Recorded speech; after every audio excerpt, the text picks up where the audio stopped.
নবম শ্রেণীর সুপ্রিয় শিক্ষার্থীবৃন্দ, তোমাদের সকলকে অভিনন্দন এবং শুভেচ্ছা জানাচ্ছি। আশা করি তোমরা সবাই ভালো আছো এবং সুস্থ আছো। সুপ্রিয় শিক্ষার্থীবৃন্দ, তোমাদের 9.1 নিয়ে আলোচনা চলছে। আশা করি তোমরা সবাই এই পর্বগুলো বুঝতেছ। আজ তোমাদের সামনে আমি 9.1-এর 2 নম্বর অঙ্ক করাবো। গত ক্লাসে তোমাদের 1 নম্বর অঙ্ক করিয়েছিলাম আমি। আজ তোমাদের 2 নম্বর অঙ্ক করাবো। সবাই একটু মনোযোগ সহকারে ক্লাস করার চেষ্টা করবে। সুপ্রিয় শিক্ষার্থীবৃন্দ, একটু খেয়াল করো। 9.1 সবাই বই বের করো, 184 পৃষ্ঠা। আমি তোমাদের বোঝার সুবিধার্থে আমি একটি অঙ্ক উঠিয়ে রেখেছি, দেখো। সবাই একটু বোর্ডেতে লক্ষ্য করো। সাইন এ সমান 3/4 হলে এ কোণের অন্যান্য ত্রিকোণমিতিক অনুপাত নির্ণয় করো। অন্যান্য ত্রিকোণমিতিক অনুপাত বলতে কি বোঝাচ্ছে? অর্থাৎ ত্রিকোণমিতিক অনুপাত যে আমরা সূত্রগুলো ইউজ করেছিলাম, অর্থাৎ অন্যান্য ত্রিকোণ অনুপাত মোট কয়টা? 6টা। তার ভিতরে কি কি আছে? সাইন আছে, সাইন, কস, টেন, কোসেক, কট, সেক, এই 6টা। অর্থাৎ তাহলে আমার দেওয়া আছে একটা, সাইন এ সমান 3/4 হলে তাহলে একটা দেওয়া আছে, বাকি আছে আর কয়টা? 5টা। তাহলে এই 5টার কথাই বলছে যে এ কোণের অন্যান্য ত্রিকোণমিতিক অনুপাত নির্ণয় করো। অর্থাৎ একটা যেহেতু দেওয়া আছে, তাহলে আমার সাইনেরটা বের করা লাগবে না, যেহেতু দেওয়া আছে। এখন আমার বাকি অন্য 5টা বের করতে হবে। আর তোমাদের আমি গত ক্লাসে ওগুলো একটু মুখস্থ করতে বলছিলাম যে সাইন, কস, কট, কোসেক, সেক, অর্থাৎ কোনটা কোনটার বিপরীত। আশা করি তোমরা সবাই মুখস্থ করে ফেলছো। এরপরে তোমাদের আমি কিছু সূত্র দিয়েছিলাম গত ক্লাসে, যে টেনের সূত্র কি, এটা তোমাদের বোঝার সুবিধার্থে আমি তোমাদের কিছু টেকনিক দিয়েছি। আশা করি তোমরা সবাই এগুলো বুঝেছ। এরপর দেখো, আমার এই সূত্র ধরে আমার এটা করতে হবে। তো সবাই একটু খেয়াল করো। দেওয়া আছে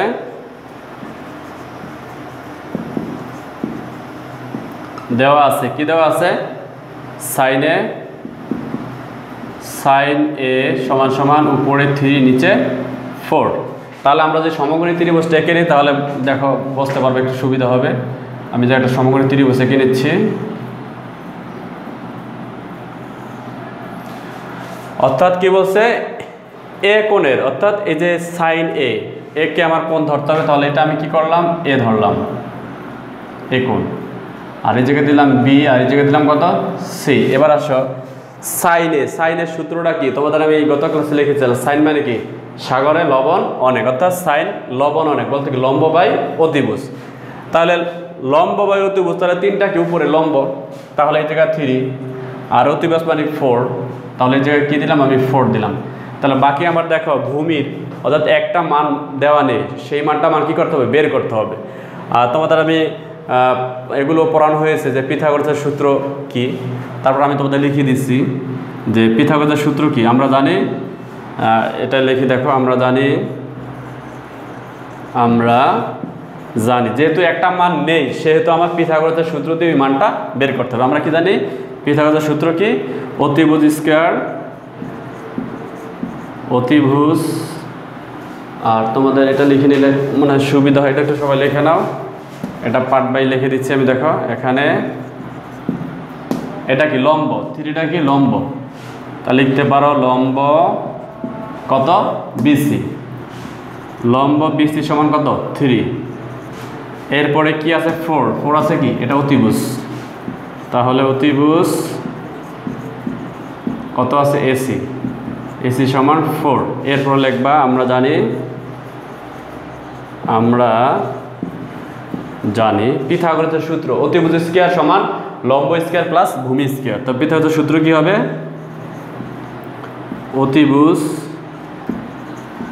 অতিভুজ স্কয়ার সমান সমান লম্ব স্কয়ার প্লাস ভূমি স্কয়ার। তো সুপ্রিয় শিক্ষার্থীবৃন্দ, তোমাদের আমি এগুলা এইটে পড়ানো হয়েছে তোমাদের। অর্থাৎ পিথাগোরাসের সূত্রটা হচ্ছে কি? অতিভুজ স্কয়ার সমান লম্ব স্কয়ার প্লাস ভূমি স্কয়ার। অর্থাৎ এই লম্ব এবং ভূমি দুইটার বর্গের যোগফল কি হবে? অতিভুজ হবে। অর্থাৎ পিথাগোরাসের এই সূত্রটাই বলছে এই জায়গায় যে অতিভুজ স্কয়ার সমান কি? লম্ব স্কয়ার প্লাস ভূমি স্কয়ার। এরপর দেখো আমি এখন মান বসাই দেই। অতিভুজের মান কত? এই যে দেখো অতিভুজের মান কত? এসি সমান 4, স্কয়ার সমান লম্বের মান কত?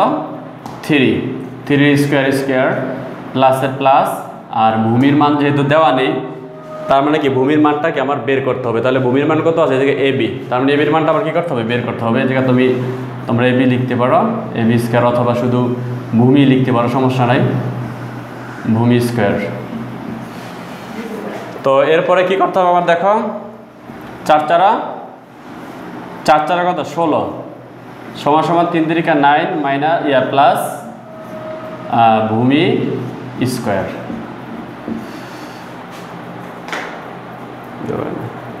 তো সুপ্রিয় শিক্ষার্থীবৃন্দ, তোমরা এ পর্যন্ত সবাই একটু তোলো, এরপরে বাকি অংশটা আমি করে দিচ্ছি।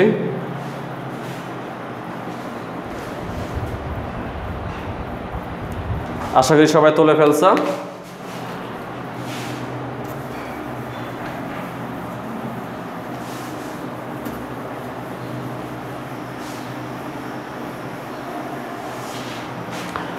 দেখো তারপরে কি বলছে, আমার এই ভূমির মানটা বের করতে হবে। তাহলে যেই মানটা মানে বীজগণিতের ক্ষেত্রে যেই মানটা বের করতে হবে সেটা কি করতে হবে, বাম পাশে নিয়ে আসতে হবে। তাহলে আমার এটাকে কি করতে হবে, বাম পাশে নিয়ে আসবো। তাহলে দেখো 9 প্লাস ভূমি স্কোয়ার সমান সমান এটা কি ওই পাশে চলে যাবে 16।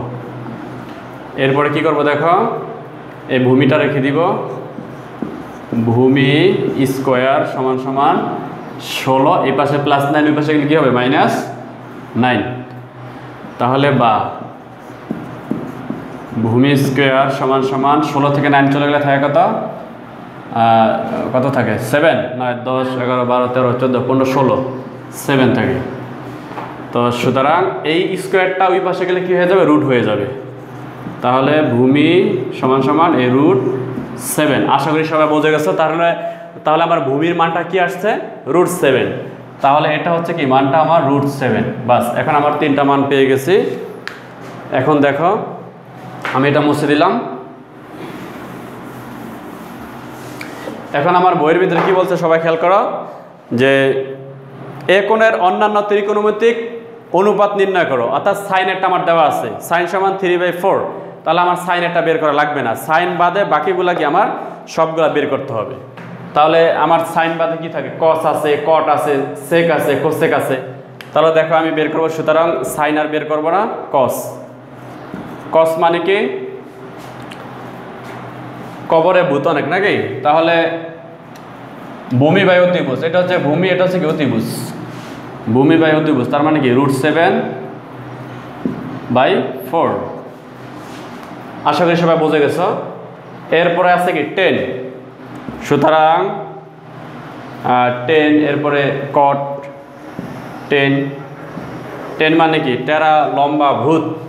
তাহলে লম্ব ভূমি, লম্ব হচ্ছে এটা আর ভূমি হচ্ছে এটা, তার মানে 3/√7, 3/√7। আশা করি সবাই বুঝেছ। কসে এই জায়গায় এ দিয়ে দিবে সবাই। এবারে সুতরাং আর থাকে কি, সাইন তো গেছে, কস 10। এবার আছে তোমার কোসেক।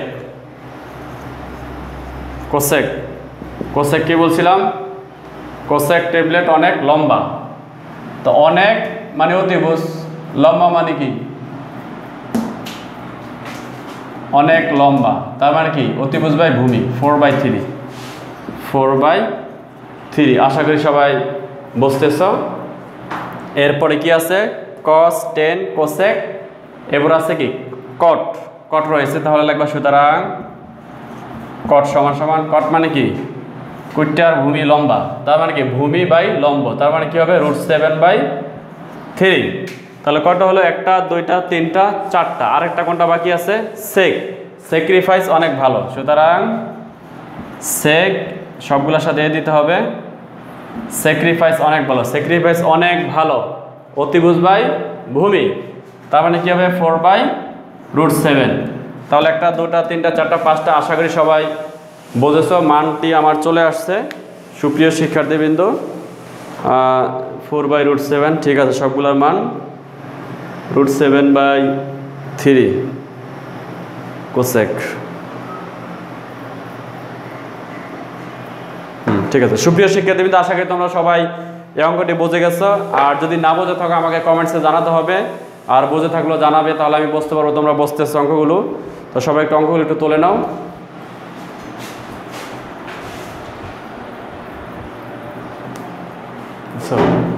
সুপ্রিয় শিক্ষার্থীবৃন্দ, আশা করি তোমরা সবাই অঙ্কটা তুলে ফেলছো। এরপর দেখো আমি তোমাদের তারপর অঙ্কটা করাবো। 2 নম্বর অঙ্কটা করিয়েছি, এরপর দেখো 3 নম্বর অঙ্কটা করাবো। উঠিয়ে রেখেছি, দেওয়া আছে 15 কটে সমান 8। তাহলে 15 কট সমান কি 8 আছে নাকি? আচ্ছা, সাইনে ও কসে এর মান বের করো, অর্থাৎ সাইনে কসের মান বের করতে বলছে। একই সিস্টেমের অঙ্ক দেখো, আমি যদি সমাধান করি, দেওয়া আছে কি দেওয়া আছে 15 কট এ সমান সমান কত 8। এবারে কি করতে হবে, বা কটে সমান উপরে 8 নিচে 15 চলে আসবে। তাহলে সুতরাং কটের সমান সমান কত 8/15। এরপর আসে আমি তোমাদের বোঝার সুবিধার্থে একটা সমকোণী ত্রিভুজ আঁকবো এই পাশে দিলাম। তাহলে এ কোণের সাপেক্ষে আর কি, তাহলে এই জায়গায় আমি কি দিব, এ দিলাম, ঠিক না, এ কোণ। তাহলে এই জায়গায় আছে কি তোমার কট।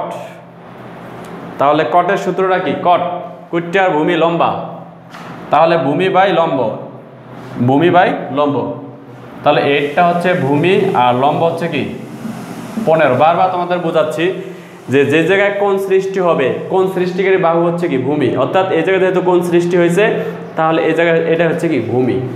আর যদি আমি এই জায়গায় কোণ সৃষ্টি করতাম তাহলে এটা এই জায়গায় হইতো কেমন, তাহলে এটা হতো ভূমি, এটা হতো লম্ব। আশা করি সবাই বুঝেছো, এর আগের ক্লাসে আমি এটা নিয়ে বিস্তারিত আলোচনা করেছি তোমাদের। তাহলে এটা ভূমি, এটা কি লম্ব। তাহলে লিখতে পারো এখানে লম্ব, এগুলার মান দিয়ে দাও সবাই, বিসি লম্ব কত, এটা বিসি সমান 15, লম্ব বিসি সমান 15। এরপরে ভূমি আছে কত এবি, ভূমি এবি সমান 8। এখন আমার দেখো অতিভুজ নেই, এসির মানটা আমার বের করতে হবে। তাহলে সুতরাং এসির মানটা কী করতে হবে, তোমার বের করতে হবে। অতিভুজের মানটা নেই, অতিভুজ এসি সমান সমান এই মানটা আমার বের করতে হবে। একই সিস্টেমের তার মানে আমার অতিভুজের সূত্র অর্থাৎ পিথাগোরাসের সূত্র দিয়ে বের করতে হবে। দেখো আমরা জানি, কি জানি, অতিভুজ স্কয়ার সমান সমান লম্ব স্কয়ার প্লাস ভূমি স্কয়ার। অতিভুজ স্কয়ার প্লাস লম্ব স্কয়ার প্লাস ভূমি স্কয়ার সমান লম্ব স্কয়ার, হ্যাঁ, অতিভুজ স্কয়ার সমান লম্ব স্কয়ার প্লাস ভূমি স্কয়ার। তাহলে দেখো অতিভুজের মান কত আমার বের করতে হবে। তাহলে এই মানটা নেই, সেহেতু কী করবো, লম্বর মানটা বসাও। লম্ব হচ্ছে কত 15, 15 স্কয়ার প্লাস ভূমির মানটা হচ্ছে 8 স্কয়ার। তাহলে কি হবে 15 15 কত 225, 15 15 225 হবে প্লাস 8 64। সুপ্রিয় শিক্ষার্থীবৃন্দু, তোমরা একটু সবাই একটু তুলে নাও, আমি একটু মুছে দিব, অথবা একটু তোমরা মুছে নাও, তুলে নাও, সবাই মুছে দিচ্ছি। দেখো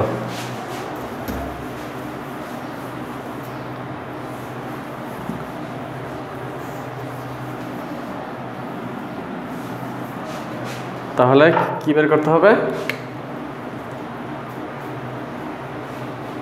বা অতিভুজ স্কয়ার সমান সমান কি হবে 225 আর 64 কত হয় 289, বাস। তাহলে সুতরাং অতিভুজ সমান সমান এই রুটটা এই পাশে গেলে কী হয়ে যাবে, স্কয়ারটা এই পাশে গেলে রুট হয়ে যাবে। তাহলে কত হলো 289কে যদি রুট করো তাহলে কত হবে 17 হবে। সবাই ক্যালকুলেটর দেখো, তাহলে আমার অতিভুজের মানটা কত পেলাম 17, তার মানে এই মানটা কত 17। এবার আসছে অন্যান্য ত্রিকোণমিতিক তা সবাই বের করো। কি বলছে আমার, যে সাইনে ও সেকের মান বের করতে বলছে, সাইন আর সেকের মান।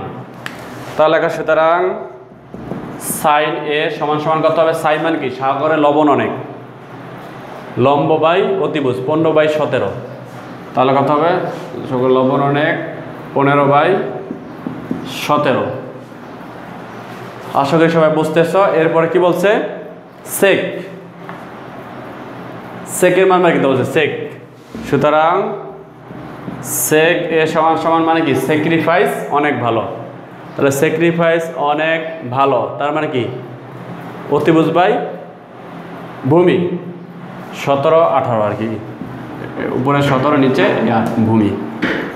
তো সুপ্রিয় শিক্ষার্থীবৃন্দ, আশা করি তোমরা এই অঙ্কটিও বুঝে গেছো। আমার সাইন এবং সেকের মান বের করতে বলছে, দুটোটার মানই বের করে ফেলছি। তো সবাই এই দুইটা অঙ্ক বারবার ভালো করে বাসা করার চেষ্টা করবে। তো আজকের ক্লাস এই পর্যন্তই। সবাই ভালো থাকো এবং সুস্থ থাকো এই বলে আমি আমার আজকের ক্লাস শেষ করছি। আল্লাহ হাফেজ।